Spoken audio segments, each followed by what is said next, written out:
Қайырлы кеш достар, бұл ревью бағдарламасы және бүгінге көретіндеріңіз. Қыздар сыпыра берсін, жігіттер күрек алыңдар да былай қарай тазалаңдар. Әншілер қауымы бүгінгі таңын қала қоқыстарын тазалаудан бастады. Ресей шоу-бизнесінен орын таба алмаған Сергей Зверев қазақша ән шырқауға көшті. Қазақ пен Найман 8 бұрышта соғыспаққа Қытайға шеру тартты. Отырған қыз орнын табар, Әсел Садуақасова 30-ға келгенде күйеуге шықты.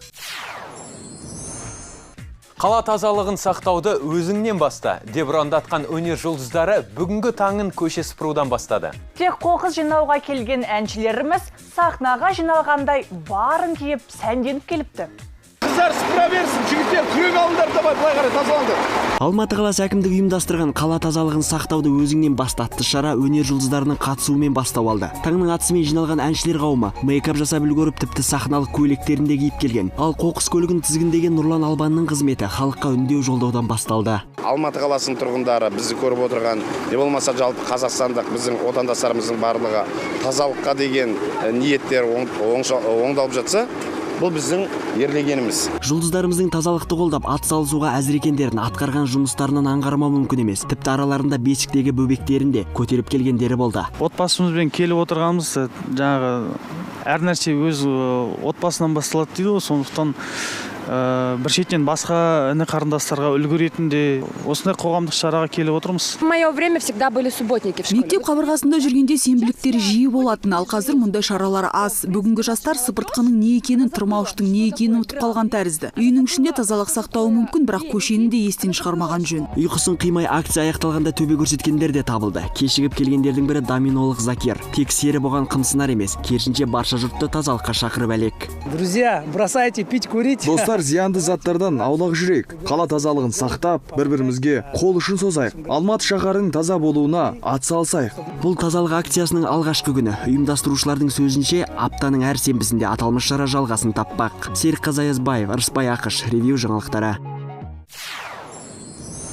Диана Шарапованың Ресей сахнасын бағындыруға деген талпынысы орындалған сынды. Әнші енді Сергей Зверевпен қосылып өнер көрсетпек. Бұл серіктестік табыс әкелсін деген ниетпен ғаламторда баяғыда-ақ хит болған туындыны таңдапты.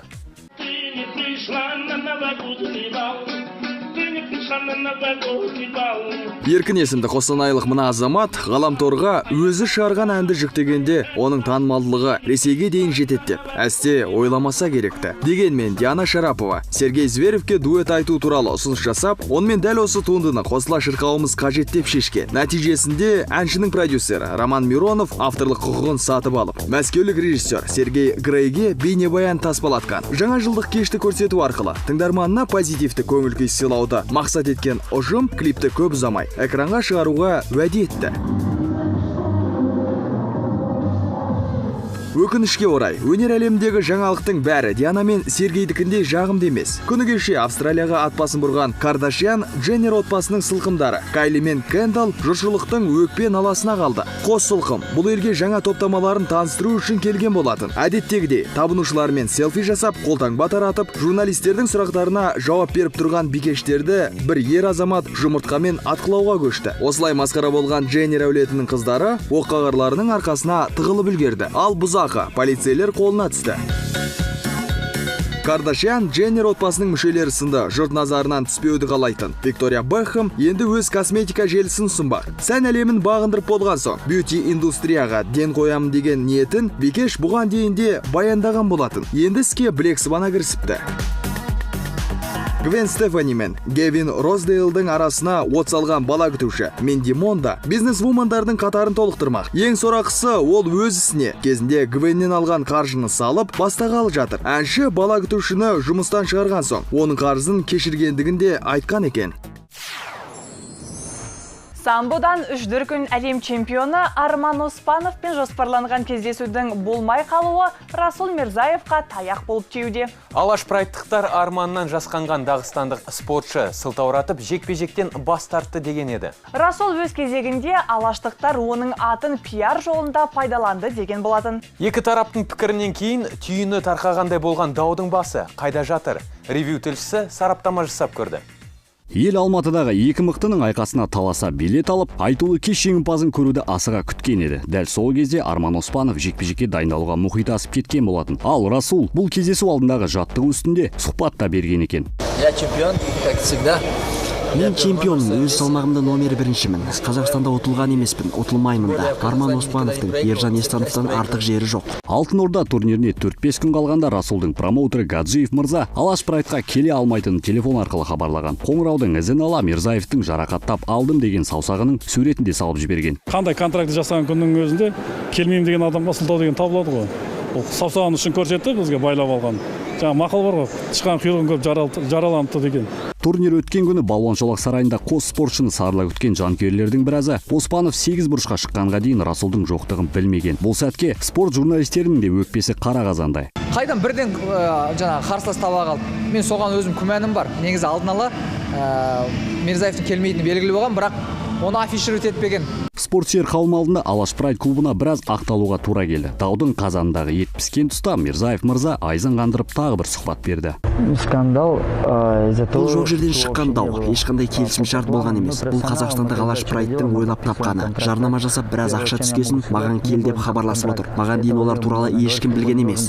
Расул іске нүкте қоюға тырысқан бұл сұхбатында қазақтардың қонақжайлығына өкпесін де айтты. Ол өзін баяғыда қоқыс лақтырып күтіп алған еліміздегі бас бұзарларға әлі наразы. Алаш Прайдты өзінің атын жалған пиар жолында пайдаланып кетті деп ашық айыптады. Не болса да Расулды келтіру мақсатымен барлық условиясына келістік. Енді оның бәрін түсінуге болады. Енді Расул Мирзаев оған тоже жеңілуге болмайды ғой. Ол егер мен алдаса или басқа біреуді алдаса, оған түсінуге болады да. Бірақ бұл жерде бүткіл жанкүйерлерді алдағанын түсінуге болмайды. Отқа оранған тақия жерге тағы тасталды. Екі тараптың жаңаша демдегі тартысы басталды. Бірақ адами олқылықтың кесірі кәсіби спорттың бетіне дақ түсіре алмасы анық. Серік Ноянбайұлы, Дәурен Мирғалиев, Ерлан Абдуалиев, Ревью жаңалықтары.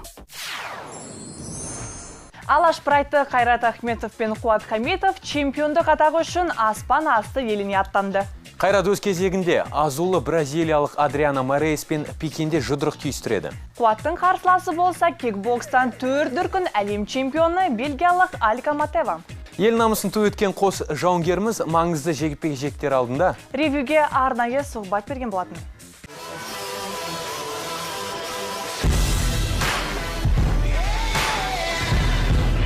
Бұл жігіттің лақабаты қазақ. Аралас жекпе-жектен өткерген 22 кездесуінде жеңіліп көрмеген. Қарсыласының көбін алғашқы раундта нокаутқа жіберіп, қара жорға билеуге құмар. Қайрат Ахметов танымал бразилиялық Адриана Морейс пен One FC тұжырымы бойынша чемпиондыққа таласады. Пекинде 21 қараша күні өтетін бәсекелі кештің басты қаһармандарын спорт телеарналары тікелей эфирде көрсетпек. Осы One FC тұжырымы бойынша 2 жылдай осы белдеуді ұстап тұр негізі. Бүкіл азиялық басқалы ақштан болсын бәрін жеңіп келе жатыр.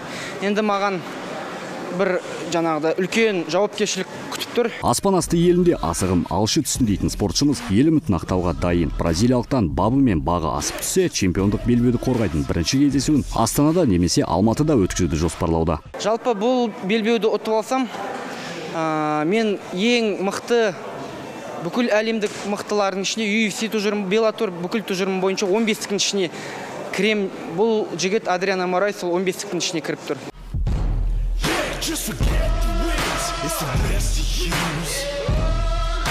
Қытайға сапар шеккен тағы бір шойын жұдырықты батырымыз Қуат Хамитов қарсыласы айдарынан желескен бельгиялық Алька Матева кикбокстан және тайбокстан 4 дүркін әлем чемпионы.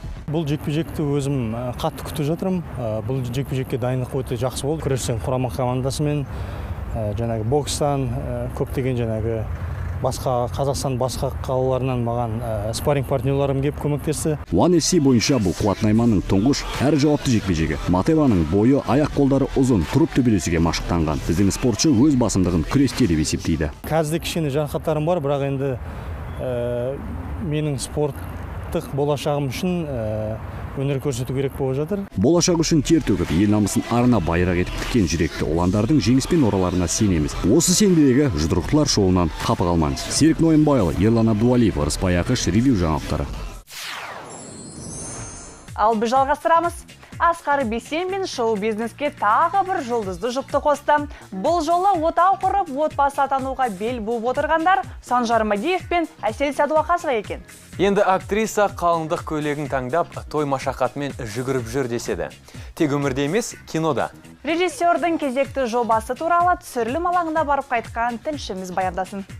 «Свадьба на трейлер» фильм арқылы елге комедиялық режиссер ретінде танылған Асқар Бейсенбин кезекті киносын таспалау үстінде. Бұл жолғы туынды да той ауылынан алыс емес. Картина «Замуж в 30» деп аталады. Девушкам Қазір экраннан 30-дан асқан қыздарды көре алмайсыз. Олардың образдары ешкімді қызықтырмайтындай. Мен мұнымен келіспеймін. Себебі бізде дәл сол жаста жалғыз басты, білімді, мансабын дамытқан, бірақ тұрмыс құрмаған арулар жетерлік. Солардың өмірін суреттегіміз келді. Басты рөлді актриса Әсел Садуақасова сомдайды. Бір қызығы әзіл-қалжыңға толы картинаның оқиға желісі актрисаның өміріне ұқсас екен. Моя героиня это Мен бұл фильмде банк саласында қызмет атқаратын қарапайым қыздың рөлін сомдаймын. 30 жасқа келгенде ол жан-жағына қарап, құрбыларының барлығы тұрмыс құрып кеткенін байқайды. Ал оны туған туыстары қашан келін атанасың деп әрдайым сұрақтың астына алады. Ал Әселдің сүйіктісін сомдау Санжар Мәдиевке бұйырған. Ол бұл картинада Стокгольмда қызмет атқаратын хирургтың образында. Қазақстанға жолы түсіп 30 жастағы арумен танысады. Прочитав сценарий, я плакал. Мен сценарийді оқыған кезде көзімнен жас аққанша күлдім. Әрбір сөйлем әзілге толы, тіпті бірнеше дубль қайталап жазғанның өзінде күлкіге қарық болып жатырмыз. Знаете, у нас пересмена. Вы не могли бы еще закрыть? Түсірілім алаңында Кенталдыда көзіміз шалып қалды. Банк қызметкері рөліндегі әнші жігіт басты кейіпкерді кезінде құлай сүйген. Екеуі махаббат болып жүреді. Мен Әсел Садуақасының экс жігітімін, бұрынғы жігітімін. Сөйтіп келемді, мешайт етемді. Ал даяшыны сомдайтын әзілкеш Құмар арудың бұрынғы ғашығына қолдау көрсетеді. Менің рөлім кішкене араларын бүйтіп 5 минут болса да кішкене кедергі жасап отырамын да соларға. Өйткені жаңағы екі жігіті келеді ғой. Сонымен екеуміз біз типа доспыз екеуміз. Комедия жанрында түсіріліп жатқан фильмдегі барлық құпияны ашуға шығармашылық ұжым асықпады. Ал картинаның тұсаукесері келер жылдың көктемінде көпшілікке ұсынылмақ. Серік Қазаязбаев, Ғани Қалуов, Ревью жаңалықтары. Бүгін бүкіл әлемдік шылыммен күрес күні. Елдің ғана емес, дүниежүзілік мәселеге айналған темекі тартуды мамандар жаппай қырып жою қаруымен салыстыруда. Дәл осы орайда Ревью ұжымы қала көшелеріне шығып, темекіні таста, жаңа өмірді баста атты акцияны ұйымдастырды. 19 қараша бүкіл әлемдік шылым шегуге қарсы күн. Дәл осы шараны қолдау мақсатында Алматы шаһары тұрғындарын темекі тартудан бас тартуға шақырдық. Осы уақытқа дейін көк түтінді жұтып келген жұрт әрине бұл күннен бейхабар екен. Десек те шылымды тастауды сұрап, есесіне тәттілерімізді тарту еттік. Саламатсыз ба, бүгін бізде шылым шегуге қарсы күн. Хабардарсыз ба жалпы? Жоқ. Біз сонда бір акция ұйымдастырып жатырмыз. Қазір шылымыңызды сындырып, мына жәшікке салсаңыз, сізге арнайы конкурс ұсынамыз. Осылайша бұл акцияны қолдағандардың саны арта түсті. Көңілдері көтеріліп, біз ұсынған тәтті кәмпитке дән риза. Ал дәл осы тақырыпқа қатысты өнер жұлдыздарының да пікірін білген едік. Мәселен, Айжан Нұрмағамбетова бірден акцияны қолдайтын жеткізді. Бірақ мен өз басымды мен айтпаймын, мен сондай мен кереметпін деп. Неге десеңіз, мінекей, бірақ 28 жасымда мінекей бір өмірде қиыншылық болады ғой, сонда бір қасымда болған, білмеймін кім болған, неге көрші деп сөйтіп айтқанда, сонда білмеймін, ал 28 жасқа дейін иісінді жек көретінді. Қасымда жүрген қыздарды прям қысты күні балконға жіберемін. Цирк әртісі Мұрат Мұтырғанов та бүгінде шылымға қарсы. Өкінішке орай, менің әкем шылымды жиі шегеді. Мен өз басым бір рет тартып көрдім. Содан бері темекіні аузыма алған емеспін. Осылайша Ревью бағдарламасының ұжымы темекіні таста, жаңа өмірді баста акцияны барынша қолдап, өз үлесін қосуға тырысты. Әркімнің өз таңдауы болғанмен денсаулықтың ең басты байлығы екенін естен шығармағанымыз жөн. Серік Қазаязбаев, Рыспай Ақыш, Ғани Қалуов, Ревью жаңалықтары. Көзге оғаш, қалыптасқан стереотиптерге жат, форматы мен сипаты шытырман, сонысымен қызықты. Оңтүстік Астанада Дали кезеңі атты мультимедиалық көрме өтті. Әлі талайдың түсіне кіретін ерекше көріністі Ревью тілшісі де тамашалап қайтты. Сальвадор Далидің өнері Қазақстанға жат емес. Оның жолын үлгі етуші отандастарымыз Алматы жұртын таңырқатуға жақсылап тырысты. Көрменің бірінші залында қазақстандық суретшілердің жұмыстары, екіншісінде шындықтан тым жырақта жатқан анимациялық сипат. Көрмеге бас сұққан жұрт жан рахатын қылқалам шеберінің тек түпнұсқадағы туындыларына қарап алуға боларын ұғуы тиіс. Тек бұл өнерге деген тәбетіңіз аздау болса, қабылдауыңыз да қиындау болар. Сіз мұражайға келіп тұрып шедевр көрген сәт, бұл өзгеше құбылыс. Шындығында шағын картинаның үлкен болып көрінуі қызық. Жайшылықта мұражайға аттап баспайтын жұртты мұнда жетеліп әкелген ол ерекшелік. Қарапайымдылық пен асыра сілтеушіліктің арасын байланыстыра алған алтын көпір. Әлеммен бірге өнерде даму үстінде мұражайға келген жақсы жақсы ғой, бірақ бұл жердегі қойылған жұмыстарды кәдімгі көз үйренген картиналардан бөліп тұрған құбылыс ол таңырқаталу. Майлы бояудағы картиналарды анимацияға айырбастап, қойылымдарды видео арқылы тамашалайтын сәт туды. Дегенмен, өнер қанша дамыса да, ондағы қалыптасқан заңдылықтар қасиетін арзан гиперболамен толықтыруға ұмтылу қателік дейді маман. Театр, конечно, сильнее. Театр әркез кинодан қарағанда нәрлі, ол жердегі көңіл тербелісі мен сезімдер өзгеше жоғарыланған. Алайда мына секілді шедевр дүниелерді де күнде көріп жатқан жоқсыз. Егер театрға бар мүмкіндігін кинотеатрларға айырбастауға болатын болса жақсы ғой, жоқтан бар, әрі тартымдырақ болатын секілді. Мұражай дегенде ұйқысы шайдай ашылып, театр дегенде тәбеті шабатын елдің мультимедиалық төңкерістерді де жақсы қабылдары анық. Түрлі сипаттағы кескіндер, тартымды картиналы, заманауи өнердің көшінен қалсаңыз, ол кеш, қалмасаңыз сізге бес. Серік Нойынбайұлы, Дәурен Мерғалиев, ревью жаңалықтары. Бүгінге келіп түскен ақпараттар легі осындай. Келесі кездескенше аман сау болыңыздар.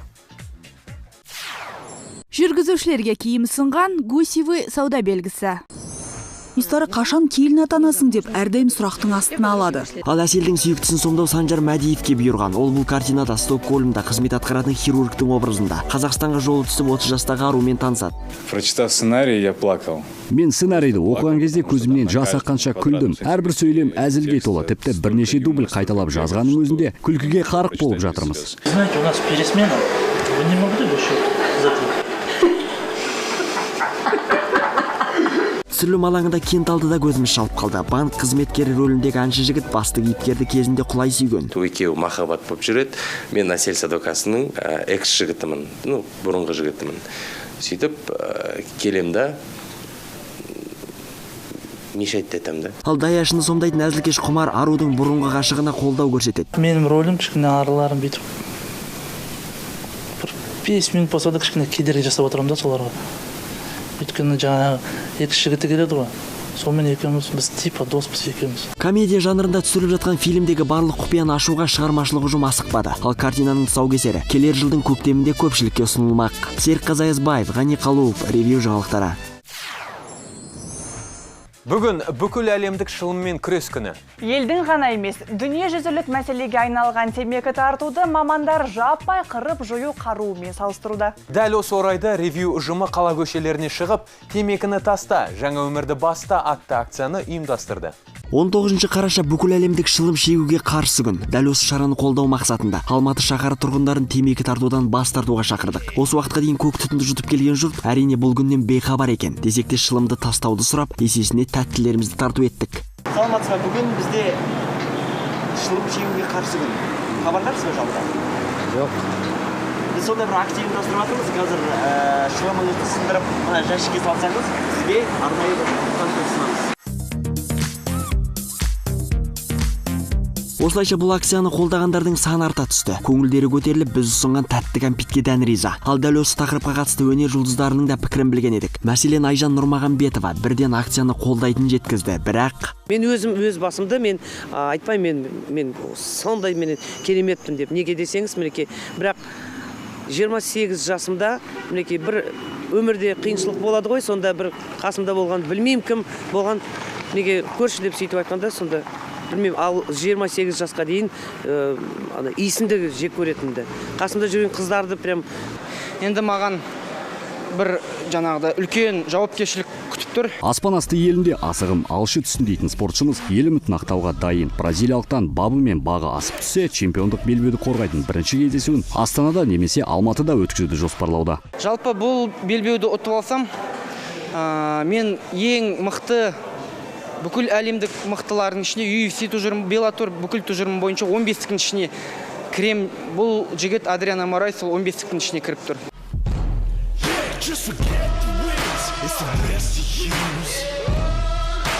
Қытайға сапар шеккен тағы бір шойын жұдырықты батырымыз Қуат Хамиді қарсыласы айдарынан желіскен бельгиялық Алка Матева кикбокстан және тайбокстан 4 дүркін әлем чемпионы. Бұл жекпе-жекті өзім қатты күтіп жатырмын. Бұл жекпе-жекке дайындық өте жақсы болды. Күрестен құрама командасымен жаңағы бокстан көптеген жаңағы Қазақстан басқа қалаларынан маған спарринг партнерларым кеп көмектесті. One FC бойынша бұл Қуат Найманның тұңғыш әрі жауапты жекпе-жегі. Матеваның бойы, аяқ-қолдары ұзын, тұрып төбелесуге машықтанған. Біздің спортшы өз басымдығын күресте деп есептейді. Қазір кішкене жарақаттарым бар, бірақ енді менің спорттық болашағым үшін өнер көрсету керек болып жатыр. Болашақ үшін тер төгіп, ел намысын арына байрақ етіп тіккен жүректі ұландардың жеңіспен ораларына сенеміз. Осы сенбедегі жұдырықтылар шоуынан қапы қалмаңыз. Серік Ноенбайұлы, Ерлан Абдуалиев, Ырысбай Ақыш, Ревью жаңалықтары. Ал біз жалғастырамыз. Асқар Бейсенбин шоу-бизнеске тағы бір жұлдызды жұпты қосты. Бұл жолы отау құрып, отбасы атануға бел буып отырғандар Санжар Мадиев пен Әсел Сәдуақасова екен. Енді актриса қалыңдық көйлегін таңдап, той машақатымен жүгіріп жүр деседі. Тек өмірде емес, кинода. Режиссердің кезекті жобасы туралы түсірілім алаңына барып қайтқан тілшіміз баяндасын. «Свадьба на троих» фильм арқылы елге комедиялық режиссер ретінде танылған Асқар Бейсенбин кезекті киносын таспалау үстінде. Бұл жолғы туынды да той ауылынан алыс емес. Картина «Замуж в 30» деп аталады.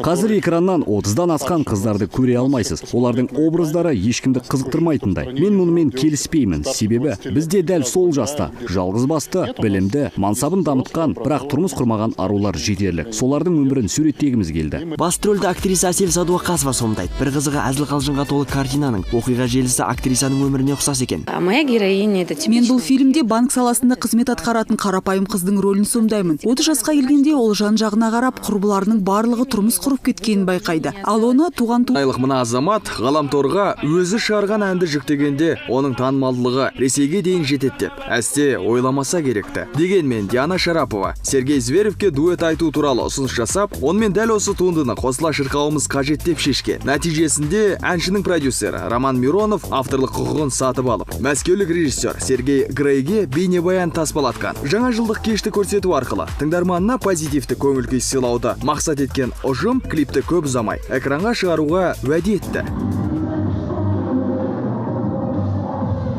Өкінішке орай, өнер әлемдегі жаңалықтың бәрі Диана мен Сергейдікіндей жағымды емес. Күні кеше Австралияға атбасын бұрған Кардашьян Дженнер отбасының сылқымдары Кайли мен Кендалл жұртшылықтың өкпе наласына қалды. Қос сылқым бұл елге жаңа топтамаларын таныстыру үшін келген болатын. Әдеттегідей табынушылармен селфи жасап, қолтаңба таратып, журналистердің сұрақтарына жауап беріп тұрған бикештерді бір ер азамат жұмыртқамен атқылауға көшті. Осылай масқара болған Дженнер әулетінің қыздары оққағарларының арқасына тығылып үлгерді. Ал бұзақ полицейлер қолына түсті.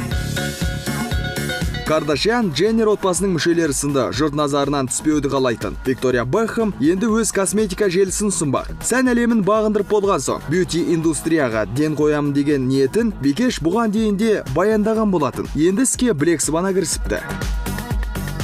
Гвен Стефани мен Гевин Роздейлдің арасына от салған бала күтуші Менди Монда бизнес-вумандардың қатарын толықтырмақ. Ең сорақысы ол өз ісіне кезінде Гвеннен алған қаржыны салып бастағалы жатыр. Әнші бала күтушіні жұмыстан шығарған соң, оның қарызын кешіргендігін де айтқан екен.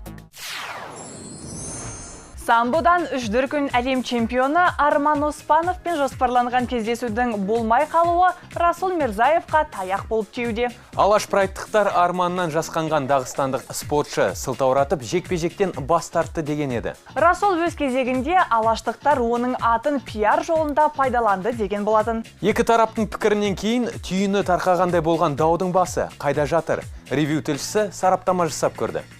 Ел Алматыдағы екі мықтының айқасына таласа билет алып, айтулы кеш жеңімпазын көруді асыға күткен еді. Дәл сол кезде Арман Оспанов жекпе-жекке дайындалуға мұхит асып кеткен болатын. Ал Расул бұл кездесу алдындағы жаттығу үстінде сұхбат та берген екен. Я чемпион, как всегда. Мен чемпионмын, өз салмағымда номер 1-шімін. Қазақстанда ұтылған емеспін, ұтылмаймын да. Арман Оспановтың Ержан Естановтан артық жері жоқ. Алтын Орда турниріне 4-5 күн қалғанда Расулдың промоутері Гаджиев мырза Алаш прайдқа келе алмайтынын телефон арқылы хабарлаған. Қоңыраудың ізін ала Мирзаевтың жарақаттап алдым деген саусағының суретін де салып жіберген. Қандай контракты жасаған күннің өзінде келмеймін деген адамға сылтау деген табылады ғой. Ол саусағын үшін көрсетті, бізге байлап алған. Жаңа мақал бар ғой, тышқан құйрығын көріп жараланыпты деген. Турнир өткен күні Балуан шолақ сарайында қос спортшыны сарыла күткен жанкүйерлердің біразы Оспанов 8 бұрышқа шыққанға дейін Расулдың жоқтығын білмеген. Бұл сәтке спорт журналистерінің де өкпесі қара қазандай. Қайдан бірден жаңа қарсылас таба қалды. Мен соған өзім күмәнім бар. Негізі алдын ала Мирзаевтың келмейтіні белгілі болған, бірақ оны афишировать етпеген. спортсүйер қауым алдында Алаш Прайд клубына біраз ақталуға тура келді. Даудың қазандағы ет піскен тұста Мирзаев мырза айзын қандырып тағы бір сұхбат берді. Скандал бұл жоқ жерден шыққан дау, ешқандай келісім шарт болған емес. Бұл Қазақстандық Алаш Прайдтың ойлап тапқаны. Жарнама жасап біраз ақша түскесін маған кел деп хабарласып отыр. Маған дейін олар туралы ешкім білген емес. Расул іске нүкте қоюға тырысқан бұл сұхбатында қазақтардың қонақ жайлығына өкпесін де айтты. Ол өзін баяғыда қоқыс лақтырып күтіп алған еліміздегі бас бұзарларға әлі наразы. Алаш Прайдта өзінің атын жалған пиар жолында пайдаланып кетті деп ашық айыптады. Не болса да Расулды келтіру мақсатымен барлық условиясына келістік. Енді оның бәрін түсінуге болады. Енді Расул Мирзаев оған тоже жеңілуге болмайды ғой. Ол егер мен алдаса или басқа біреуді алдаса, оған түсінуге болады да. Бірақ бұл жерде бүткіл жанкүйерлерді алдағанын түсінуге болмайды. Отқа оранған тақия жерге тағы тасталды. Екі тараптың жаңаша демдегі тартысы басталды. Бірақ адами олқылықтың кесірі кәсіби спорттың бетіне дақ түсіре алмасы анық. Серік Ноянбайұлы, Дәурен Мирғалиев, Ерлан Абдуалиев, Ревью жаңалықтары. Алаш Прайдты Қайрат Ахметов пен Қуат Хамитов чемпиондық атағы үшін аспан асты еліне аттанды.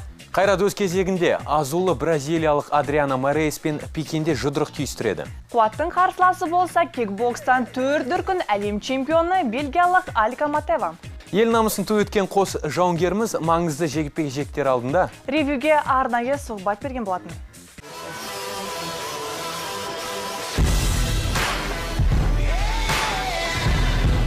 Бұл жігіттің лақабаты қазақ. Аралас жекпе-жектен өткерген 22 кездесуінде жеңіліп көрмеген. Қарсыласының көбін алғашқы раундта нокаутқа жіберіп, қара жорға билеуге құмар.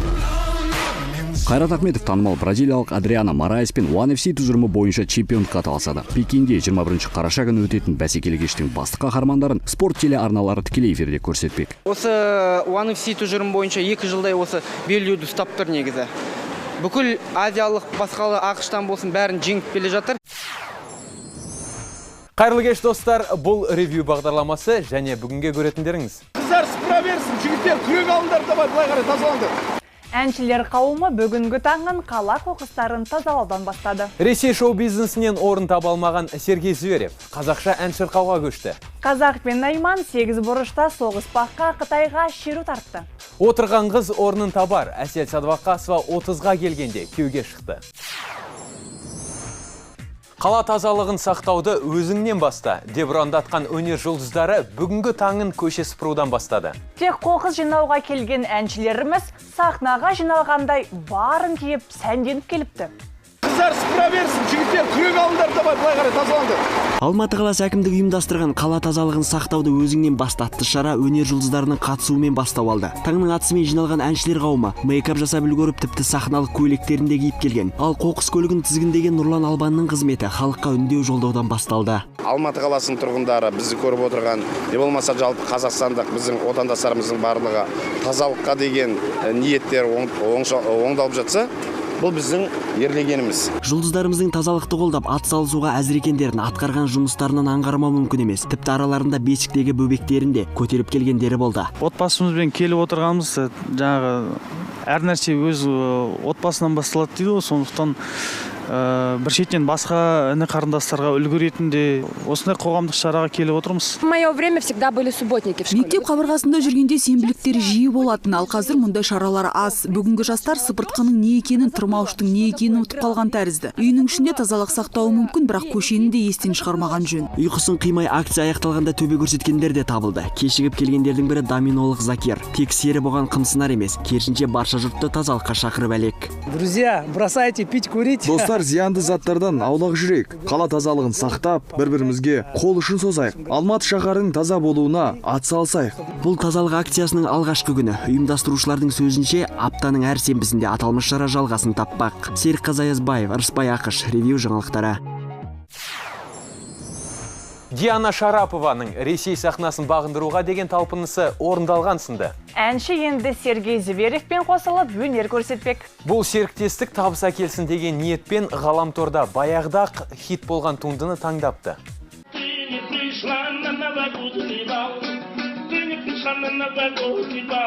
Еркін есімді Қостанай